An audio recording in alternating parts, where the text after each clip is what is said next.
জয় আমার মেয়েকে পড়ায়। আজ দ্বিতীয় দিন। তো আমি আবারও জয়কে চা দিতে চলে গেলাম রান্নাঘরে।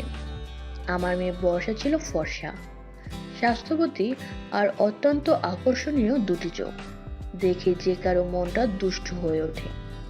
জয় বর্ষার দিকে অপলক দৃষ্টিতে তাকিয়ে আছে। কে জানে জয়ের মনটাও দুষ্ট হয়েছিল কিনা।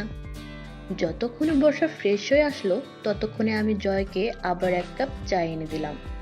তারপর আমি জয়কে বললাম, কি ব্যাপার, আমার মেয়ের দিকে অমন ভাবে চেয়েছিলে কেন? জয় তখন আমতা আমতা করে বলল, ইয়ে মানে।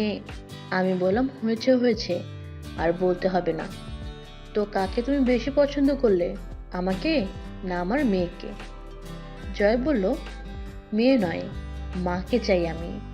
এই বলে জয় মুখ লুকিয়ে পাশের ঘরে বর্ষাকে পড়াতে লাগলো। মনের তৃপ্তির হাসি পড়ানো দারুণ হলো। এইভাবে কেটে গেল বেশ কতগুলো দিন। তারপর সপ্তাহ কেটে গেল। কতদিনে আমি আর জয় আরো ঘনিষ্ঠ হয়ে গেছি। ও আমার হাজবেন্ডের ব্যাপারে জিজ্ঞেস করেছিল, বললাম নেই। আর মনে মনে বলছিলাম, তুমিও তো আমার স্বপ্ন সোনা, তোমাকেই তো পেতে চাই বিছানায়। প্রতি রাতে সেই খেয়ালেই ঘুমাতাম।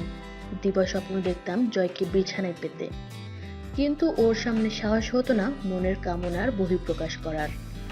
কেবল সুযোগের খোঁজে ব্যাকুল থাকতাম। একদিন বেলা 1:30টার সময় চান খাওয়া সেরে বেডে শুয়ে আছি। ভাবলাম এই সময় তো বর্ষা বাড়িতে নেই, ওর বাবাও নেই। ফোনটা হাতে নিয়ে জয়কে কল করলাম। জয় ফোন রিসিভ করে বলল, বৌদি, আপনি এই সময় ফোন দিলেন যে, কোনো প্রবলেম হয়েছে কি? আমি বললাম, তেমন কিছু না, বর্ষা বাড়িতে নেই, ওর বাবাও নেই, তাই একটু রিফ্রেশমেন্টের জন্য তোমায় কল দিলাম। তাছাড়া হালকা একটা কাজ ছিল, তুমি কি ফ্রি আছো?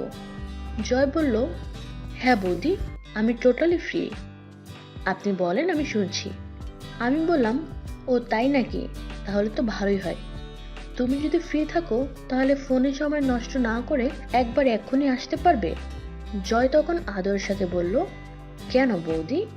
আমি বললাম, আমার কম্পিউটারটা হ্যাং করে গেছে, কোনো মতেই চলছে না, একটু ঠিক করে দিয়ে যাও না। ঠিক আছে বৌদি, আসছি, বলেই কেটে দিল। মনটা দুরু দুরু কাঁপছে। অজানা শিহরণ শরীরের রক্তচাপ বাড়িয়ে দিচ্ছে। একটা স্কিনটেড গেঞ্জি এবং জিন্স পরে চলে আসলো জয়। কলিং বেল বাজাতেই আমি দৌড়ে গিয়ে দরজা খুলে সামনে দাঁড়ালাম। আমাকে দেখে জয়ের চোখ দুটো কপাল উঠে গেল। ব্লু রঙের ট্রান্সপারেন্ট একটা শিফন শাড়ি পরে দরজার একপাশের চৌকাঠে কুনুই ঠেকিয়ে নদীর মতো বেঁকে চোখে প্রাঞ্জল দুষ্টুমির হাসি মাখিয়ে তার দিকে তাকিয়ে আছি কামনার দেবীর মতো। ছানা বড়ার মতো চোখ বের করে এক দৃষ্টিতে তাকিয়ে আছি আমিও। দিক বিদিক জ্ঞান নেই আমার তখন। স্কিন গেঞ্জিতে যা লাগছে জয়কে পাগল করে দেওয়ার মতো। আমি নিজেকে সামলে নিয়ে জয়কে নক করলাম, এই যে বডিম্যান। হঠাৎ জয় আমার কথায় সম্মতি পেয়ে বলল, হ্যাঁ বৌদি। আমি তখন বললাম, হা করে কি দেখছো, ভেতরে এসো। জয় হোক চেকিয়ে চোখ দুটোকে নিচে নামিয়ে ভেতরে ঢুকলো। ঘরে ঢুকলো, জয় দেখলো কম্পিউটার চালুই আছে। সে একটু ঘেটে বলল, অ্যাডমিন চেঞ্জ হয়ে গেছে, এক্ষুনি ঠিক করে দিচ্ছি বৌদি। আমি বললাম, যা করতে হয় তুমি করো, আমি তোমার জন্য কোল্ড ড্রিঙ্কস নিয়ে আসছি। বলে আমি কিচেন রুমের দিকে গেলাম। ফিরতে আমার দেরি হচ্ছে দেখে কম্পিউটারটা ঘাঁটতে লাগে জয়। সে দেখতে পায় একটা ভিডিও প্লেয়ার মিনিমাইজ করা আছে। সেটিকে ওপেন করতেই জয়ের মাথা ঘুরে গেল। বিশ্বাস করতে পারছিল না সে ঠিক কি দেখছে। জয় আসার আগেই আমি একটা ভিডিও চালু করে পজ করে রেখেছিলাম। এই ভিডিও দেখে জয়ের বিন্দু বিন্দু ঘাম জমছে কপালে। এমন সময় পেছন থেকে গিয়ে আমি বললাম, এই দুষ্টু ছেলে, দেখে ফেললে আমার সব প্রাইভেট জিনিস। জয় লজ্জিত মুখে বলল, না না বৌদি, তেমন কিছু দেখিনি, এমনিতেই ঘাটছিলাম, কি হয়েছে আসলে। চোখে মুখে তার দুষ্টুমি পরিষ্কার লক্ষণীয়। আমি তখন ওর পিঠ ঘেঁষে দাঁড়ালাম। আমার বাতাবি লেবুর মতো দুটো ওর পিঠে উষ্ণ পরশ দিচ্ছে। ওর বুঝতে আরো কোনো অসুবিধা হলো না যে আমার আসল চাওয়া কি। তবু ভদ্রতার মুখোশ চাপিয়ে এসে বলল, বৌদি কি করছেন? পিঠটা যে পুড়ে গেল তাপে। দাদা জানতে পারলে কি হবে বলুন তো? না করছেন নয়, বলো যে কি করছো বৌদি। আর তোমার দাদা কিছুই জানবে না। 1 সপ্তাহের জন্য বাইরে গেছে। এখন তুমি না বলা পর্যন্ত দাদা কিছুই জানবে না। জয় তখন বলল, কিন্তু আমি বললাম, না, কোনো কিন্তু নয়। তুমি কেন বোঝো না? তোমার জন্য, তোমাকে পাওয়ার জন্য আমি যে ছটফট করে মরে যাচ্ছি জয়। তোমার দাদা সারাদিন কেবল কাজ আর কাজ নিয়েই মত্ত।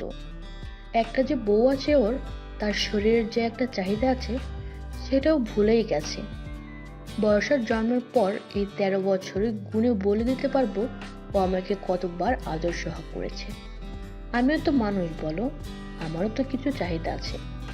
আমি আর পারছি না গো। এখন তুমিই আমার ভরসা। যেদিন তোমাকে প্রথম দেখি সেদিন থেকেই তোমার প্রেমে পড়ে গেছি।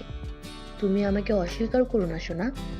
এক নাগাড়ে আমি কথাগুলো বলতে লাগলাম, আর সেই সাথে জয়ের চুলে বিড়ি কাটছিলাম। আমি দেখলাম যে আমার স্পর্শে ও বেশ ফেঁপে উঠছে। জয় বুঝতে পারে যে আজ আমি ওকে মাতাল করবার জন্যই কম্পিউটারে ওই ভিডিও অন করে রাখছি। কম্পিউটার হ্যাং হওয়ার বাহানায় ওকে রেখেছি এখানে। সেই সাথে আমার তৃষ্ণিত জ্বালা মেটাবার জন্য ডেকে এনেছি। এই সুযোগ আর হাতছাড়া করতে পারলো না জয়। চেয়ার ঘুরিয়ে নিয়ে দুহাতে জড়িয়ে ধরলো আমায়। আমিও তো বৌদি তোমাকে দেখেই পাগল হয়ে গেছি। কোনো রাতে ঘুমাতে পারি না। তোমার এই তরমুজ আমার চোখের সামনে বারবার ভেসে ওঠে। কল্পনায় ওদের আদর করতে করতে বিভোর হয়ে যাই। রোজ রাতে তোমায় করার কথা ভেবে রাত ভোর হয়ে যায়। আমি আর পারছি না বৌদি, তোমাকে এবার বাস্তবে বিছানায় পেতে চাই। বলেই আমাকে জাপটে ধরে বিছানায় নিয়ে গেল আর আমাকে কিস করতে লাগলো। আমি যেন এতদিন মরুভূমি ছিলাম, আর জয়ের স্পর্শ বৃষ্টির ফোঁটার মতো আমার শরীরে শান্তির বর্ষণ নামাতে লাগলো। আমার সারা শরীর যেন থর থর করে কেঁপে উঠল। আমি যেন ক্রমশ জয়ের বাহুডোরে এলিয়ে পড়লাম। এভাবেই আমরা একে অপরের সাথে সেটে গেলাম। জয় আর আমি উভয় চরম মজা নিলাম। তারপর সে ওয়াশরুমে গিয়ে ফ্রেশ হতেই চলে এলো বর্ষা।